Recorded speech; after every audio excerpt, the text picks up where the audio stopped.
A graça e a paz, queridos. Estamos aqui para trazer a lição de número 10 de adulto, hoje da Escola Bíblica Dominical. Hoje nós vamos estudar sobre a restauração nacional e espiritual de Israel, baseada aqui na parábola aqui, no simbolismo usado aqui dos Vale dos Ossos Secos. Então vai ser uma lição abençoada. A nossa leitura bíblica em classe está em Ezequiel, capítulo 37, versículo de 1 e 14.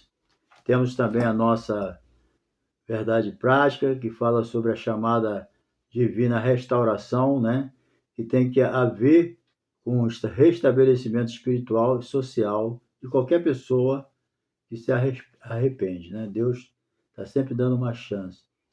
Eu sempre entendo que Deus é o Deus das oportunidades. Deus está sempre dando uma oportunidade ao ser humano, mas infelizmente nem todos aproveitam, essa oportunidade que Deus dá e perdem a sua salvação, perdem as bênçãos, porque não valorizou a chance que Deus deu. Deus está sempre buscando o homem, volta, faz assim, mas às vezes as pessoas endurecem o coração. O texto áureo está em Romanos 11, 26. Assim todo Israel será salvo, como está escrito, de Sião virá o libertador e desviará de Jacó as impiedades. Todo Israel vai ser salvo, mas o Israel que se arrepender. Sem arrependimento não tem salvação. Então, com certeza aqui, Paulo está falando aí do último momento, lá no final da grande tribulação, quando o anticristo estiver quase destruindo Israel. Então Jesus vem com a igreja para colocar o final na grande tribulação, julgar as nações, estabelecer o milênio. Então ele vai restaurar Israel. Aí vai ser um milênio abençoado. Mas isso aí é outro assunto. Então, nós vamos aqui agora apresentar, como eu estou nesse trimestre apresentando, meus dois últimos lançamentos. Primeiro, o penúltimo, o jejum que funciona.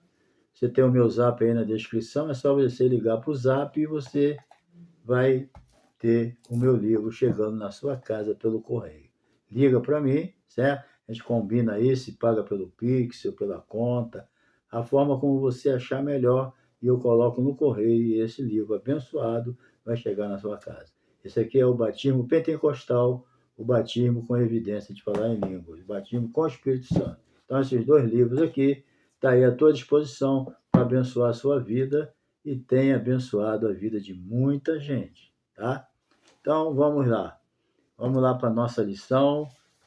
Nós estamos na lição 10, o tempo está correndo, Bem, vamos lá. Então, hoje, conforme nós já demos aí início, nós vamos estudar sobre a restauração nacional e espiritual de Israel, conforme diz o título, Essa é a visão que Ezequiel teve do Vale dos Ossos Secos, descreve o quê? Uma linguagem metafórica, como Israel voltará a ser uma nação soberana, reconhecida na comunidade internacional, entendeu? Então, essa obra começou a cumprir, conforme nós vamos ver na lição. Sobre o significado do Vale dos Ossos Secos, Ezequiel, ele foi convidado por Deus, A Bíblia diz aqui que ele disse: Filho do homem, poderá viver esses ossos? Por quê? No versículo 1 diz assim: Veio sobre mim a mão do Senhor, e o Senhor me levou em espírito. Levar Ezequiel em espírito, em muitos casos, específico como esse, era a forma como Deus trabalhava, Às vezes Ezequiel estava no cativeiro, Ele já estava no cativeiro, que ele foi levado junto com Daniel para o cativeiro. E às vezes lá no cativeiro Deus trazia ele em espírito até Jerusalém para mostrar a situação de Jerusalém. Então Deus sempre estava trazendo, ele a lugares para mostrar o que estava acontecendo, mas em espírito, certo? Então a Bíblia diz: levou-me em espírito, Deus, a Ezequiel, e no meio do vale que estava cheio de ossos secos. Então, Deus levou o profeta Ezequiel ao vale dos ossos secos, em espírito, certo? E me fez andar em redor deles, eram numerosos. E me disse: filho do homem, poderá viver esses ossos? Aí ele respondeu: tu sabe, né, Senhor? Tu sabe, só tu é que sabe. Ele não se precipitou com uma resposta. Aí Deus dá uma ordem para Ezequiel em relação àqueles ossos secos, né? Deus fala com ele. Deus poderia fazer o que ele quisesse sem a intervenção de Ezequiel. Deus precisava que Ezequiel profetizasse? De forma alguma. Mas a Bíblia sempre mostra que nós somos os cooperadores de Deus. Deus, ele nos usa não necessariamente porque ele não tem como fazer, ele tem que usar a gente. Não, ele não precisa da gente nesse sentido. Mas Deus quer trabalhar conosco. Deus quer que nós sejamos cooperador. Cooperador é trabalhar junto, né?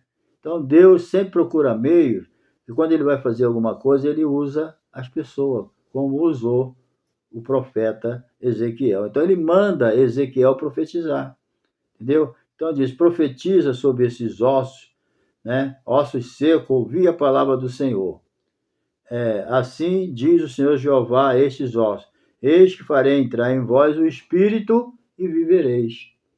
Então Deus manda ele profetizar que o espírito vai entrar ali e eles vão viver aqueles ossos secos, entendeu? Então, é bem importante, né? Farei entrar em vós o espírito e vivereis. Que estavam mortos, né? Só ossos. Aí o que ele faz? E porei nervos em vós, que era esqueleto, né?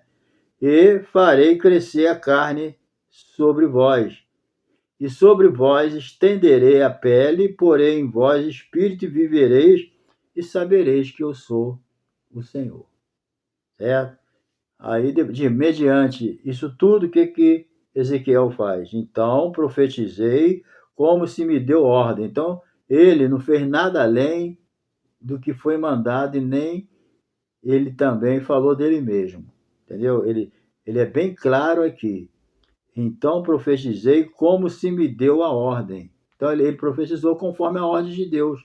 Às vezes as coisas não funcionam muito na nossa vida, porque às vezes Deus manda a gente fazer de um jeito, a gente faz do nosso. A gente quer fazer do nosso jeito.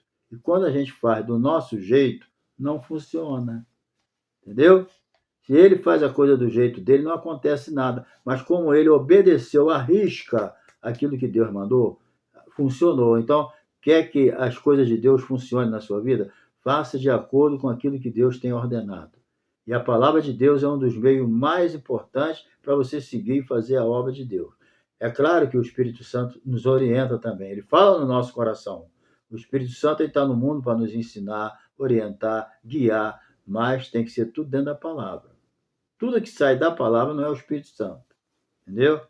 Então, porei nervo, farei crescer carne sobre vós, estenderei a pele, porei em vós o espírito e vivereis e sabereis que eu sou, né? Que eu sou o Senhor. Então, profetizei como me deu a ordem, houve ruído, e enquanto eu profetizava, eis que fez um rebuliço, e os ossos se juntaram, cada um ao seu osso. E olhei, eis que vieram nervos sobre ele, cresceu a carne, estendeu a pele por cima, mas não havia nele espírito. Então, aqueles ossos voltaram a ser um corpo normal, mas sem vida, não tinha espírito. Então, mais uma vez, Deus usa o profeta Ezequiel, né? E ele diz: profetiza ao espírito, profetiza ao filho do homem, e diz ao espírito: assim diz o Senhor Jeová: vem dos quatro ventos o espírito e assopra sobre eles, sobre estes mortos, para que vivam. Entendeu?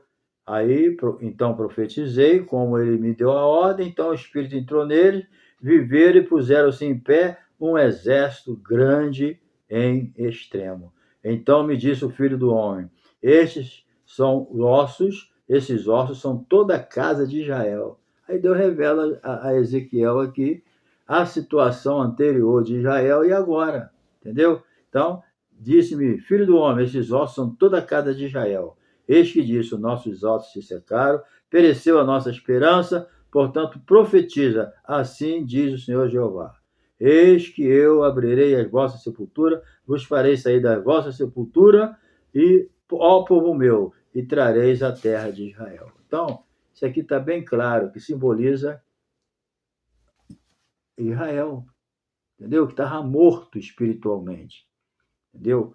Muitas vezes as pessoas estão mortas espiritualmente, estão precisando de um avivamento, né? Às vezes a pessoa está viva, tem nome que está vivo, mas está morto, entendeu? Então, Ezequiel foi conduzido ali para uma grande obra, entendeu? E trouxe uma revelação profunda do que deveria acontecer com Israel. Quando Israel foi levado para o cativeiro, ninguém dava mais nada por Israel. Entendeu? Ali acabou. Destruíram o templo, destruíram os muros, levaram as pessoas presas, outros foram mortos, milhares fugiram para o Egito. Foi uma catástrofe tremenda. Então, a partir daquele momento, quem olhava aquela situação não dava mais nada por Israel. Acabou. Nabucodonosor levou, mas Jeremias já tinha profetizado que eles iam ficar lá cativeiro 70 anos. Entendeu? Jeremias profetizou e foi baseado nessa profecia que Daniel orou 21 dias para a restauração de Israel. Entendeu? E quando chegou aos 70 anos, baseado na profecia de Jeremias, né, Daniel orou e já não era mais Nabucodonosor, mas quem estava lá no reinado, ele liberou, né, o povo para vir embora para Jerusalém. Uma parte veio. É óbvio que a maioria também não quis vir. Ficaram por lá mesmo, espalharam pelo mundo. Mas aqueles separados, eles voltaram para Jerusalém, se cumprindo a primeira profecia. Mas não parou por aí, né? Não parou por aí. Quando foi nos anos 70, depois da reconstrução, né, do muro, veio a destruição por intermédio de Roma. Eles se espalharam de novo, até 1948, aonde nós vamos chegar. Então, isso aí é a palavra que esclarece. Os ossos ali são toda a casa de Israel. Então, eles não tinham mais esperança. Acabou. Entendeu? Então, pode acontecer com alguém que já está morto espiritualmente, já está sem esperança, igual Israel estava. Mas Deus, eu sempre digo, é o Deus da esperança, é o Deus das oportunidades, é o Deus de uma nova chance. E Deus, ele pode pegar uma pessoa que está praticamente morta espiritualmente e renovar ela, dar vida espiritual. Ele pode assoprar, né, dando vida espiritual para nós. Quantas pessoas estavam caídas, mortas espiritualmente nos seus pecados, mas lá dentro dele tinha um desejo de voltar para Deus, e Deus traz de volta, entendeu? O que Deus quer é desejo no nosso coração, porque quem faz a obra é Ele. Quem renova, quem opera o renascimento é Deus na nossa vida, entendeu? Então, ao profeta e Ezequiel, ele sabia, né, que Israel seria destruído ali se não fosse a mão de Deus. Mas Deus cumpriu a profecia dele, entendeu?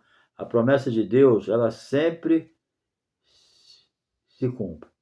A Bíblia diz que o mesmo que fez a ferida, cura. Ele fez a ferida, como? Levando para o cativeiro. Mas ele mesmo ia curar, trazendo de volta, restaurando o povo de Israel. Mas tudo isso, essa diáspora, né, essa espalhação, tudo isso era um motivo só: desobediência do povo de Israel. Felizmente, o povo de Deus é um povo bem desobediente, entendeu? Israel não foi uma exceção. Todo esse castigo veio pela rebeldia, pela idolatria, as carnalidades, a adoração a ídolos, desprezo para Deus. Então Deus ainda mandou um juízo para trazer eles, porque depois desse juízo, diz Nabucodonosor, Israel nunca mais adorou ídolo. Ele aprendeu a lição. Nunca mais você ouviu falar, depois do cativeiro em Babilônia, você nunca mais ouviu falar que Israel voltou a adorar ídolo. Acabou. Até hoje. Foi uma cura. Deus curou mesmo. Ele fez a ferida, mas curou. Entendeu? Então, isso aí faz parte da promessa de Deus. Tudo resultado de desobediência. Então, a dispersão de Israel, isso aqui é muito importante. É a identificação com o Vale dos Ossos Secos na visão de Ezequiel. Quer dizer o seguinte, essa visão serviu para aumentar a esperança do povo durante os séculos de perseguição que as nações na diáspora, né? Visão vislumbra a restauração nacional seguida de espiritual. Bem, vamos para a segunda parte aqui. Bem, o reavivamento é um ato gracioso de Deus, certo? Então, o povo, ao restabelecê-lo de volta à terra prometida, esse povo, Israel e Judá, certo? Porque ali em Nabucodonosor foi só Judá, entendeu? A tribo de Judá. Porque quando houve lá com Roboão aquela divisão, 10 tribos ficou com Jeroboão e 2 tribos, inclusive a Judá, ficou com Roboão, filho de Salomão. Jeroboão era um filho de criação lá de rebelde de Salomão. Então, o que aconteceu? A Síria veio, desalojou as 10 tribos de Samaria, espalhou ela pelo mundo e botou ali estrangeiro, aí ficou um povo misturado, a verdade é essa. E os samaritanos se tornaram samaritanos, que ele botou um povo estrangeiro, tirou o povo, as 10 tribos de Israel, botou um povo estrangeiro. Depois foi misturando com o povo de Israel lá e se tornou os samaritanos, que não se dava com o judeu. Depois, agora, isso aí foi o cativeiro das 10 tribos. A Síria invadiu Samaria, espalhou as 10 tribos de Israel. Depois vem Nabucodonosor, invade Jerusalém e leva cativo Judá. Certo? Mas, quando se fala em restauração, não vai ser só a tribo de Judá, que Deus conservou ela, não deixou espalhar, porque dela viria o Messias. Né? Jesus veio da tribo de Judá, então não era aceitável que ela se espalhasse, Deus conservou. Mas a restauração vai ser das 12 tribos, não vai ser a tribo, só uma tribo ou duas. Certo? Então, isso aí, em breve, vai acontecer, vai ser uma restauração nacional, conforme nós vamos ver aqui. Então, a diáspora de Israel e Judá. A diáspora aqui significa esse povo vivendo fora, certo? Do setor de Israel. Estão vivendo fora de Israel. É a diáspora de Israel e Judá. Estão vivendo fora do país dele, Israel. Estão espalhados pelo mundo. Igual hoje, tem judeu na diáspora aí. Judeu no Brasil, em qualquer parte, na América do Sul, na América do Norte, na Ásia, em todo quanto é lugar do mundo tem judeu espalhado. Mas tem os israelitas, né, lá, morando lá em Israel, por causa do fato que aconteceu em 1948. Ok? Então, sobre a dispersão do judeu entre as nações, vamos ver. Então, com o fim de cativeiro por meio de Judá, por meio do decreto de Ciro, eles voltaram. Né? Ciro foi o homem que liberou o povo de Judá para voltar. Né? Então, isso aí foi benção. Foi o Esdra, sumo sacerdote, que veio com a leva, né? E juntamente ele com, me parece, Jojadac, eles construíram o templo, deram uma arrumada lá. Depois veio Neemias e reconstruiu os muros em 52 dias. Quer dizer, ali eles foram restaurados, ali eles voltaram a adorar a Deus. Então, realmente, né, já começou a cumprir ali na vida deles aquele renascimento daqueles ossos secos. Lá estavam como ossos secos, entendeu? Porque o próprio Deus falou para Jeremias e para Ezequiel que lá no cativeiro eles não estavam dispostos a obedecer, né? Não iam acreditar no que os profetas diziam, mas Deus sempre separa um remanescente. É na igreja, em qualquer lugar, Deus sempre separa um grupo que é fiel a ele, e esse Deus separa. Então Deus pegou aquele grupo que era fiel a ele lá em Babilônia e trouxe de volta para Jerusalém, embora toda destruída. Então começaram a reconstruir tudo, as casas, o templo, lá o sumo sacerdote reconstruiu o templo, depois veio Neemias reconstruiu os muros e a vergonha passou. Mas se cumpriu ali o quê? A primeira parte da restauração de Israel, tanto nacional como espiritual. Voltaram para a terra deles. A verdade é essa. Entendeu?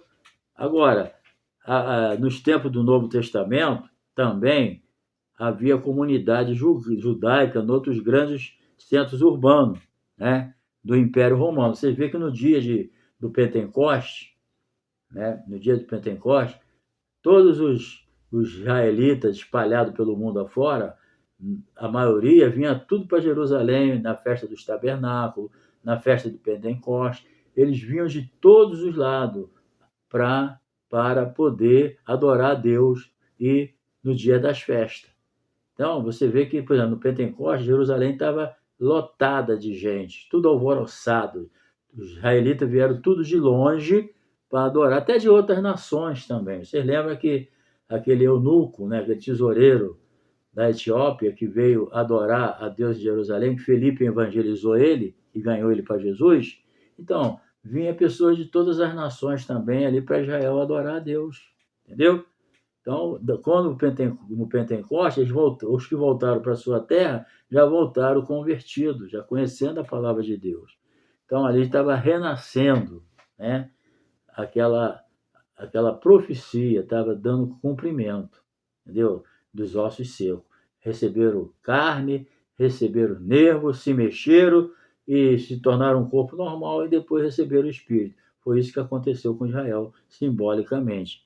Então, o retorno do judeu refere-se à profecia, segundo essa diáspora anunciada por Jesus. Está lá em Lucas 21, 24. Essa dispersão judaica durou mais de 1.800 anos. Porque nos anos 70, ali foi Nabucodonosor, uns 500 e poucos anos antes de Cristo. Mas nos anos 70, o Herodes depois deu uma formada, reformou o templo que ele lá tinha construído, reformou o templo, levou 46 anos a reformulação do templo, mas nos anos 70, Jesus já tinha profetizado que não ia ficar pedra sobre pedra. Entendeu? Quando eles falaram para Jesus, olha que tempo bonito. Jesus falou, olha, não vai ficar pedra sobre pedra que não seja derrubada. Parece que os romanos invadiram, ali e destruíram tudo, arrancaram até o alicerce dos muros, do templo, destruíram tudo. Em Israel morreu muita gente. Primeiro morreram de fome cercada ali dentro dos muros. Depois morreram a espada, mas muitos conseguiram escapar e espalharam pelo mundo todo. Foi a segunda diáspora aí. Então eles ficaram espalhados, entendeu? Agora, importante, nos anos 70, pela invasão de Roma, eles espalharam. Mas veja só, isso aqui é importante. Agora, essa dispersão judaica durou 1.800 anos, entendeu? Sendo iniciada nos anos 70, conforme eu já falei, por ocasião da destruição dos romanos. Foi concluída com a fundação do Estado de Israel. Foi em 27 de novembro de 1947, na primeira Assembleia Geral das Nações Unidas, presidida pelo brasileiro Oswaldo Aranha, quando foi pronunciada por maioria de votos, 33-14, a favor da partilha da Palestina com abstenção. Certo? Então, aqui foi cumprida aquela profecia que Israel surgiria num dia. Entendeu? De repente, ali do nada, mas por trás da mão de Deus, lógico, Israel se torna uma nação. Aí todos os israelitas espalhados no mundo todo que quisessem, eles já tinham autoridade para voltar para Israel e ali começar de novo a sua nação. Entendeu? E quem presidiu essa conferência? O brasileiro, Oswaldo Aranha. Foi ele que pronunciou e dirigiu ali aquela sessão e a maioria de votos votou a favor da restauração de Israel. Então, estava criada ali o quê? As bases legais. Israel precisava disso, de base legal, Entendeu? Então, no dia 14 de maio de 1948, foi dada foi a data da publicação do primeiro diário oficial do país, em que as tropas britânicas que estavam lá, né, deixaram o país. E Ben-Gurion, o primeiro chefe de Estado como ministro de Israel, assumiu o governo do país e desde então Israel se torna uma nação soberana até hoje. Entendeu? Mas isso aí é o quê? É o primeiro, é o segundo milagre. Essa profecia dos ossos secos começou com saindo de Babilônia, sendo restaurado espiritualmente. A segunda foi agora em 1948, quando Israel se torna nação. Ele ficou 1800 anos espalhado por aí, sem ter um lugar para ficar. Entendeu? Mas Deus, cumprindo a sua promessa, trouxe de volta eles para sua terra, a terra prometida. Entendeu? Mas ainda tem mais restauração aí que a gente vai ver. Então, a restauração de Israel, primeiro a restauração nacional, isto é, quando os ossos se juntaram e formaram nervos, e as carnes recobriram os ossos, pois o corpo pronto. Restauração de Israel em um só dia, né, depois das dores de parto. Então, isso aí aconteceu quando Israel se tornou nação. Ok? Bem, vamos para a parte final agora. Número 3. Sobre o milagre do século XX. Bem, o testemunho de Deus para o mundo de Israel. É uma testemunha, né, contínua, porque, gente, Israel é um testemunho para o mundo, só quem é cego espiritualmente. Vocês já notaram, Israel é um paísinho menorzinho um pouco que o Rio de Janeiro. Você imagina, rodeado de inimigos poderosos, armas atômicas, e todos esses inimigos, não é um inimigo comum no sentido normal, eles odeiam Israel. Eu vi um líder dizer, um líder inimigo de Israel, que o maior desejo dele era destruir Israel. E é. Então Israel é cercado por países poderosos que o maior desejo deles é destruir Israel. Mas por que não consegue? Israel ganha todas as guerras. Porque Deus está com Israel. Israel não é melhor do que a igreja. Mas Deus tem um propósito. Quando Deus tem um propósito com algo, esse propósito tem que cumprir. Deus tem uma promessa com Abraão. Está certo que espiritualmente essa promessa ela se cumpre na igreja. Mas, por outro lado, Paulo, no capítulo 9, 10 e 11 de Romanos, ele explica direitinho o plano que quando todo Israel será salvo, todo Israel da época, entendeu? Vai ser salvo, a remanescente, entendeu? Quando o anticristo vai invadir realmente com as nações inimigas de Israel, porque nem todas as nações, no tempo que Jesus vier com a igreja para estabelecer o milênio, acabar com a grande tribulação, julgar as nações, também nem todas as nações vão estar do lado do anticristo. E essas nações que não estão do lado do anticristo são as que vão entrar para o milênio, juntamente com Israel. Né? Então, o que acontece? Deus vai ainda no milênio aí, ele vai fazer a restauração final. Certo? Então, a gente precisa entender isso. Então, isso, as potências estrangeiras que levaram seus filhos, os filhos de Israel à diáspora, diz o profeta Jeremias, vão desaparecer da terra. Todo inimigo de Deus, ele vai desaparecer. Ele não vai subsistir. Entendeu? A Bíblia diz que aquele que faz a vontade de Deus permanece para sempre. Agora, aquele que é inimigo de Deus vai perecer. Entendeu? Vai ser lançado fora da presença de Deus no lago de fogo com Satanás e seus demônios. Então, isso cumpre hoje, mas a promessa garante a existência de Israel até o fim de tudo. Muitas nações até o milênio vão deixar de existir, mas Israel, com toda a sua deficiência, né, que também é desobediente, Jesus veio para os que eram os seus e os seus não receberam. Aí entra a igreja, mas todos que o receberam, deu-lhes o poder de serem chamados filhos de Deus.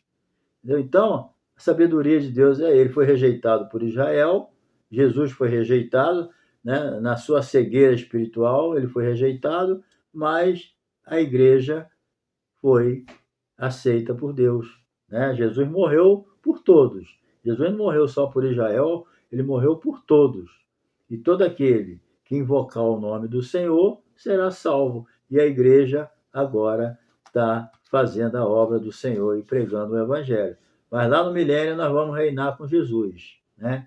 E Israel será restaurado em nome de Jesus, certo? Então, esses ossos secos vão reviver não só a carne, mas espiritualmente, certo? Israel reviveu na carne até agora, porque os judeus estão sendo salvos tão individualmente, mas nacionalmente, coletivamente, agora só no milênio, entendeu? Só entre o final da grande tribulação e o início do milênio. Aí vai ser uma restauração nacional. Eles olharão para ele e serão salvos, entendeu? Agora, até lá, eles estão sendo salvos individualmente. Tem sempre um judeu aceitando a Jesus. Eu gosto muito do livro de Mark Pilner. Ele foi um judeu que se converteu e se tornou um grande teólogo, entendeu? Um teólogo judeu. Então, os status de Jerusalém entre as nações. Então, as potências estrangeiras pressionaram o governo de Israel sobre o status de Jerusalém, entre outras coisas. Vocês sabem, não vou entrar em detalhe aqui porque não dá tempo, mas vocês sabem as guerras que tem havido de Israel com seus vizinhos, que odeiam a eles, né? E se vocês acham que não fosse Deus, Israel não tinha sido extinto do planeta, lógico, o ódio que as pessoas têm, mas esse ódio é oriundo do diabo, é o diabo que odeia o povo de Deus. E ele lança esse ódio no coração dos desafetos, entendeu? Israel agora é um Estado soberano desde 1948, repetindo. Então, é uma nação reconhecida pelas Nações Unidas e depois de mais de 18 séculos, né, de 70 para cá, né, de diáspora, mas ainda está sob pressão internacional. Então, Israel, por ser um povo, né, com essas promessas em cima e o inimigo sabe, então ele vai ser sempre perseguido enquanto Deus não botar o ponto final nisso tudo, entendeu? Ele sempre sofre pressão internacional e realmente tem aquele quem odeia Israel odeia mesmo, entendeu? Jerusalém continua sendo pisada pelos gentios e até que os tempos dos gentios se completem, como anunciou Jesus. Você lê lá Lucas 21, 24, você vai entender isso aí que a gente está falando, ok? Então vamos para a parte final agora. A restauração espiritual. Quando o Espírito da graça e de súplica, né, vier sobre o judeu, aí ocorrerá o quê? A restauração espiritual. É a última fase da restauração completa de Israel. Entendeu? Por quê? Porque é uma promessa de Deus. A igreja, vai reinar com Cristo. Mas Israel, Deus tem uma promessa a cumprir com ele, né? Muitos não acreditam nisso, nessa promessa, mas se ele ler com bastante calma, ali, Romanos, capítulo 9, 10 e 11, ele vai entender e aceitar, certo? Então, o Espírito de graça, o Espírito de súplica vai ser derramado, aí eles vão reconhecer aqueles que eles rejeitaram, aqueles que eles transpassaram, aqueles que eles mataram, né? Pediram aos romanos para matar, foram os judeus que pediram, aí eles vão reconhecer Jesus como Senhor e Salvador. Vai ser um arrependimento nacional, não como hoje acontece esporadicamente, individualmente, quando um judeu aceita Jesus. E tem muito judeu aceitando Jesus. Então, a palavra profética vislumbra o que? Essa promessa. É o que falta no momento em Israel. Então devemos amar o povo de Israel, orar pela paz de Jerusalém. Que a Bíblia diz, orando pela paz de Jerusalém, nós teremos paz também. Não odeie Israel, não descarta ele, porque ele é povo de Deus. Certo? É lógico que o israelita que rejeitou Jesus perdeu a sua salvação, mas a chance foi dada, né? Vou repetir, Jesus veio para os que eram seus e os seus não receberam. Mas quem recebeu é chamado filho de Deus, a igreja, né? Então, querido, conclusão, encerrando. nem mesmo as duas diásporas dos judeus e as constantes perseguição promovida pelo antissemita puderam neutralizar a promessa divina. Então, apesar das fraquezas humanas, nada disso consegue neutralizar ou impedir uma promessa de Deus, tá bom? Então, Deus te abençoe. Se você não se inscreveu no meu canal, se inscreva, tá? Toca aí do lado na palavra inscrever, se inscreva, deixa o seu like, né? Compartilhe com seus amigos, seus grupos, ajuda a gente aí a continuar ministrando a palavra de Deus. E nossos vídeos, eles são monetizados no nosso canal. Aí você assistindo os anúncios, propaganda, vocês nos ajudam na monetização, tá bom? Um abração e até a próxima lição. Tamo junto, hein?